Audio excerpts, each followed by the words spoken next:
Shalom Bapak Ibu, saudara-saudara sekalian. Kita berjumpa kembali dalam acara menerima hari ini. Kali ini saya harapkan supaya Bapak Ibu semua boleh tetap sehat walafiat. Semuanya boleh tetap bersemangat untuk kita belajar firman Tuhan melalui renungan singkat dalam acara menerima hari ini. Mari kita buka acara menerima hari ini dengan doa terlebih dahulu. Terima kasih Tuhan kalau kami boleh kembali berjumpa dengan acara menerima hari ini. Kami ingin belajar kebenaran firman-Mu Tuhan, sehingga dengan demikian kami boleh penuh dengan firman yang kami butuhkan untuk menuntun kehidupan kami. Kiranya Roh Kudus memberikan kepada kami pengertian-pengertian akan kebenaran firman-Mu. Di dalam nama Tuhan Yesus Kristus. Haleluya. Amin. Shalom Bapak Ibu, saudara-saudara sekalian. Kali ini topik yang akan saya bahas adalah menara doa bagian pertama. Sekali lagi, topik yang akan saya bahas untuk acara menerima hari ini adalah menara doa bagian pertama. Bapak Ibu saudara sekalian, dalam bagian yang pertama ini saya akan mengupas sekelumit mengenai apa sebenarnya yang disebut menara doa itu. Kemudian bagaimana etimologi secara asal kata dari kata menara doa itu berasal, saudara ya. Paling tidak kita boleh mengerti lebih dahulu tentang menara doa. Nah, banyak istilah-istilah yang digunakan untuk menjelaskan tentang menara doa. Biasanya menara doa itu seringkali juga disebut sebagai mercusuar doa. Sama-sama punya pengertian yang sama. Kadang-kadang dalam bahasa Inggris disebut sebagai high tower, menara yang tinggi. Nah, Bapak Ibu saudara sekalian, menara doa sangatlah penting bagi setiap gereja. Karena menara doa menentukan terjadinya transformasi di gereja tersebut yang akhirnya akan merambat menjadi transformasi kota dan transformasi bangsa. Bahkan dalam All Nation Prayer Convocation tahun 2000 di Yerusalem telah dicetuskan bahwa tanpa menara doa tidak ada pelipat gandaan. Karena untuk bisa pelipat gandaan diperlukan kekuatan ilahi. Melalui doa, pujian, dan penyembahan akan terjadi banyak mujizat.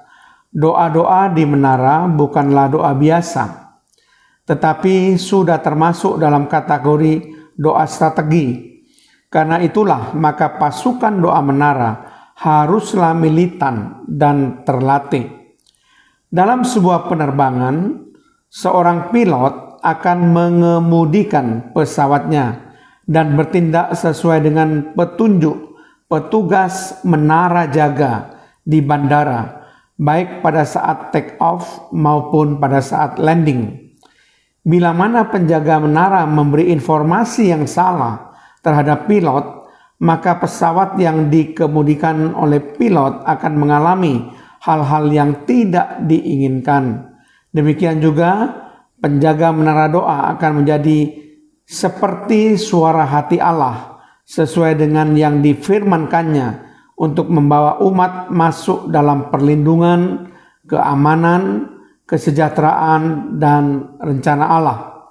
Dalam sebuah pelabuhan juga selalu ada mercusuar yang berfungsi sebagai tempat untuk mendeteksi dan memberi informasi kepada para nahkoda kapal yang mau berlabuh atau meninggalkan pelabuhan, serta mengawasi kapal-kapal asing atau kapal-kapal musuh yang mendekat ke wilayahnya.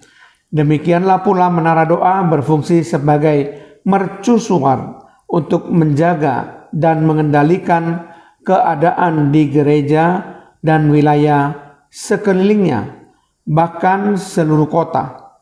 Doa-doa yang diurapi Roh Kudus yang dipanjatkan di dalam menara doa memiliki sifat seperti api yang menyala-nyala, atau juga seperti sebuah lilin Natal yang dinyalakan dan kemudian menyalakan semua lilin Natal dalam ruangan yang berisi ribuan orang dalam sekejap mata, sehingga dengan demikian maka terang daripada lilin Natal itu boleh merata di seluruh ruangan.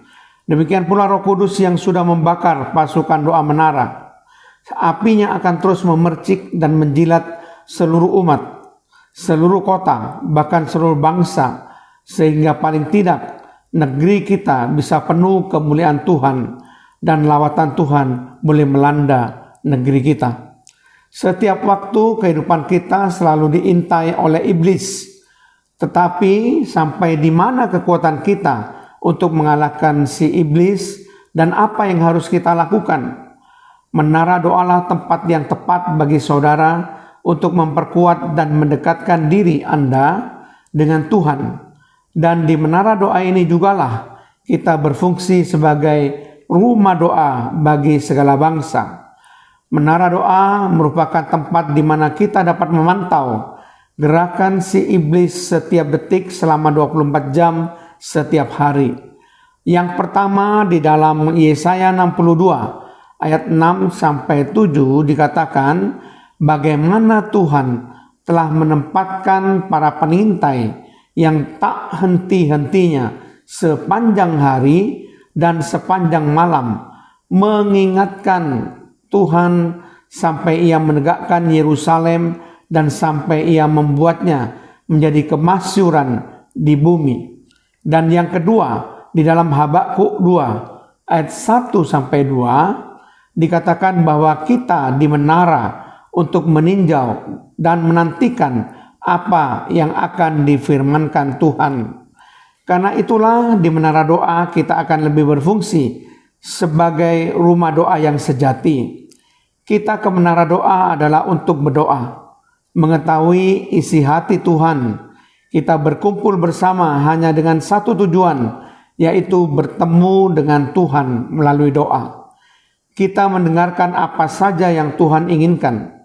Di sana kita hanya berdoa, memuji, dan menyembah Tuhan. Hanya dengan pujian dan penyembahan saja yang dapat memampukan kita untuk masuk lebih dalam ke dalam hadirat Tuhan. Hadirat Tuhan adalah daerah kekuasaan Tuhan, dan hanya di dalam hadirat Tuhan sajalah Dia bisa berbicara pada kita, memberitahukan apa yang harus kita lakukan dan doakan. Di dalam hadirat Tuhan jugalah Allah memberitahukan hal-hal yang tersembunyi yang akan terjadi dan yang akan kita alami kelak nanti. Doa bukanlah merupakan suatu beban bagi kita, tetapi merupakan sukacita yang besar. Saudara bisa baca Yesaya 56 ayat yang ke-7. Nah, kita akan membahas lebih detail lagi mengenai menara doa dari segi etimologi. Beberapa kata Ibrani yang dipakai untuk menjelaskan kata menara adalah yang pertama, misgabi, yang artinya high tower atau menara yang tinggi. Di dalam Mazmur pasal 18 ayat yang kedua sampai 3. Kemudian matsur yang kedua artinya menara di dalam Habakuk 2 ayat yang pertama.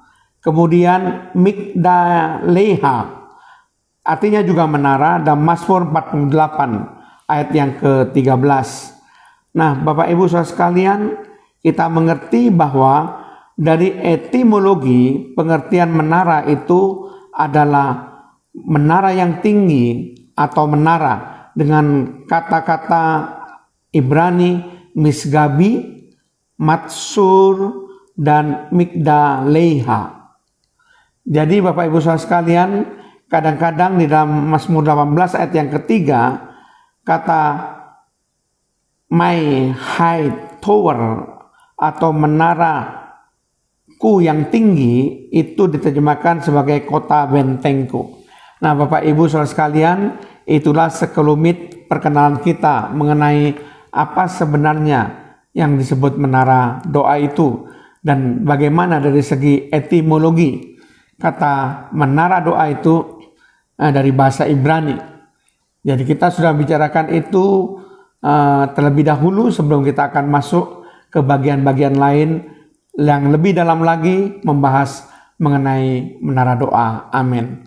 Terima kasih Tuhan, kalau hamba-Mu boleh membahas mengenai menara doa bagian yang pertama ini, sehingga dengan demikian Tuhan kami boleh mengerti terlebih dahulu apa fungsi, apa yang dimaksud dengan menara doa itu, dan berdasarkan etimologinya dari kata bahasa Ibrani berasal dari mana.